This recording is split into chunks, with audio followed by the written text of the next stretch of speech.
Hey YouTube, this is Kerry scrapping for a dart. This is part 2 of our video series this weekend. This is the other stuff that we found outside the stuff that we showed you yesterday. There's some more silver plate stuff. I'm starting to look for that stuff more often now because I have been selling it.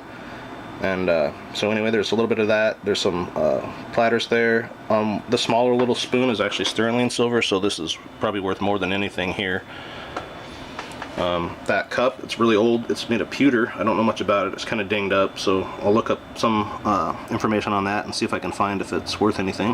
If not, I'll just scrap it. Found some mudflap girls, of course. We had a little box that had some bags of costume jewelry, and you know, this stuff's a grab bag. Sometimes people don't know what they have and they just throw it in there and they mix in precious metals with it. I've only gone through a little bit of it. I did find a gold chain here, and it's marked 14 karat, so that is a nice little bonus.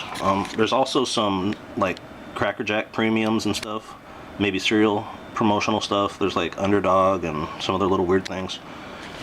We had the Monopoly game here, and then I had a couple yesterday in the garage I showed you. I pull out all the houses and stuff, and some are wooden because one of the games was really old and those parts sell. Yahtzee pads, people need replacement pads, so I buy those. If you can get them for a quarter, you can sell them for a few bucks. The Santa Claus, it's a Coronet brand. I really don't know anything about it. It looks old. We figured probably 50s or 60s. It's actually manufactured in Seattle, and it's kind of rare. It doesn't really have actual hands or feet. It's just kind of like this white fluff, you know, and then black at the bottom. So we'll list that. We've got an aggravation game. I used to have a board game business where I used to buy games to part out just the pieces. I used to do that on eBay, but the competition got pretty great and people started stealing my idea and it kind of got ugly, so I just bailed out of that. But I still know quite a bit about board games and what sells. This board's trashed, the box is trashed, but I bought it just for the glass marbles, and people need those replacements, you know, to complete their games, so those are always a good score. Here's the printer ink. These are sealed, Dell. There's 2 black and 2 color. These new, you know, they're anywhere from 10 to 15 bucks each. So, you know, these are going on eBay in sets of 3, 4, or 5 for $40–50. So I'm probably going to ask about 40 and see how I do. That was in a free bin. So look, watch for your printer inks. There's a keyboard here that's brand new, HP. Actually, I just threw this in because my neighbor gave it to us, and he was going through some stuff, and so I'm hoping to get about 10 bucks out of it. It's never been used. We got a gourmet turkey roaster here. It's new in box from Shopco. The people that we bought it from this weekend never used it.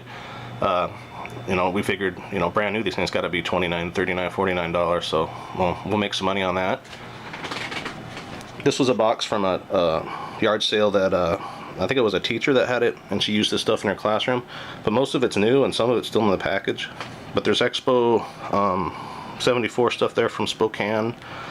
There's some Seattle World's Fair stuff and some other states World's Fairs. I looked up a few things. This clock tower here, Bank, goes for about 20. And this Space Needle paperweight, I found one on there that went for 27, so you know, almost 50 bucks just for 2 things, and we haven't even gone through everything here yet, so it's pretty cool. Over here we got motherboard, new in box, never used. This particular one has the CPU with it, so that'll be a little more valuable with the heatsink. There's this doll here. It's really old. I have no clue what it is. It was free. It's deteriorating. The head's starting to go and the body's starting to fall apart. But a lady I work with goes to doll shows, so I'm hoping that she'll know something about it. So I'll be taking it there. And I guess one thing I forgot over here is this Acme dress mold. It's pretty cool. It's pretty old. It's called a Miracle Stretch dress form. We paid 20 bucks for it. It's really clean. It's got cast iron legs on it. A little bit of rust, but pretty typical for these. Too heavy to ship, kind of like that Schwinn bike, so we're going to have to do either something on eBay for a local pickup or maybe a Craigslist. If they don't sell there, then we'll just take them to some antique store here in town, and I'm sure we'll be able to sell them. So then we go on to the price list here. Let's see here, first page, purchases and potential sales. We went through, you know, we had the Bonneville car seat, paid 3, it's going to sell for 20. Those little mini cans, like from the Swinger sewing machine set, and for the other stuff, we paid $1. Potential sale of 10 bucks. The Holly stuff, they were free 20 bucks I'm hoping to get out of it. There's also a new in-box glass bowl that's marked Holly, and those are really expensive, and that was free. It's never been used in box. Those things sell well over 30. I'm going low end, of course, that's what I do. Miscellaneous car parts like the door handles and all that stuff, those were still free. I might get 10 out of them, I don't know, at a swap meet or something. Monopoly, you know, the aggravation, the Yahtzee score pads, I think we're in all that $3 or something. We'll probably make 15 on the parts. The mud flat, you know, the girlies, we paid $2. They're kind of common on eBay, you know, $7. These are used. Silver plate, like the trays, flatware, and one sterling silver spoon that was in there. We were in at $5 for all that. Potential sale of 25. There's a bag of miscellaneous cereal premiums and the jewelry and stuff. We paid 2 for that. Potentially we might get 20 thanks to that 14 karat gold necklace. See, there's that coronet Santa, 1950s. We paid $1. We're hoping for 15 on the low end if it's rare. Who knows? You never know with eBay. And then those sealed printer inks, those are in a free box. Like I said, they go, you know, 35, 40, 50 bucks for those, so I'm going low end 35. There's that keyboard from my neighbor. I'll probably get 10 bucks out of it. The gourmet roaster, we paid $3. You know, I'm gonna go low end again, 25 maybe we'll get out of it, I don't know. We had the expo stuff, Seattle World's Fair. We paid 2, potential 50. Remember, 2 items were 50, so the rest is just, you know, free. The Acme L&M dress form, we paid 20. We're hoping to get 50 plus for it.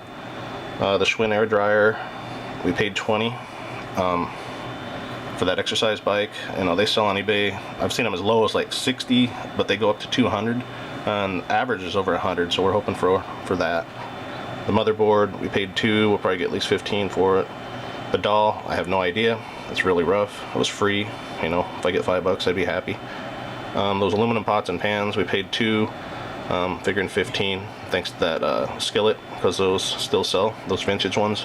And if they don't, I'll just scrap them, and we'll make more than that $2 anyway. So the keys, we paid $1. I weighed them out. There's a pound and a half there, $1.65 a pound, $2.48. And then the free scrap that we had, and what our yard's going to pay. We had those candle holders that were in that free box, and the tops are brass, and they're fairly heavy. 2 pounds by $1.65 is $3.20. We have about 50 pounds in steel. That bike was, you know, kind of heavy for a kid's bike, and plus we had a few other scraps there, about $2 worth. There wasn't too much. There's some wire in there, about 2 pounds. The insulated wire went up in our area a little bit, which is good. So we're at $1.05 now instead of 90 cents. So we're about $2.10 there. Then the miscellaneous, there's a little bit of aluminum, motor and transformers from that toy stuff, and about $3 there. So our expenses, gas about $5, shipping supplies about $6. The fees for PayPal and eBay, I just combine them this time. You're looking at about 14%. They just kill you. 64, 68. And then did some totals here of what we paid for everything on Saturday was $67. Our expenses $75.68. Then our potential sales $479.48. And then you go down to potential profits after you subtract everything out, and you get $336.80. That's not bad for a Saturday. We're in it about 8 hours. Divided by that $336.80, you get about $42.10 an hour. So that's what we had for you this weekend. We really appreciate you guys watching these videos. Please like and subscribe. Take care.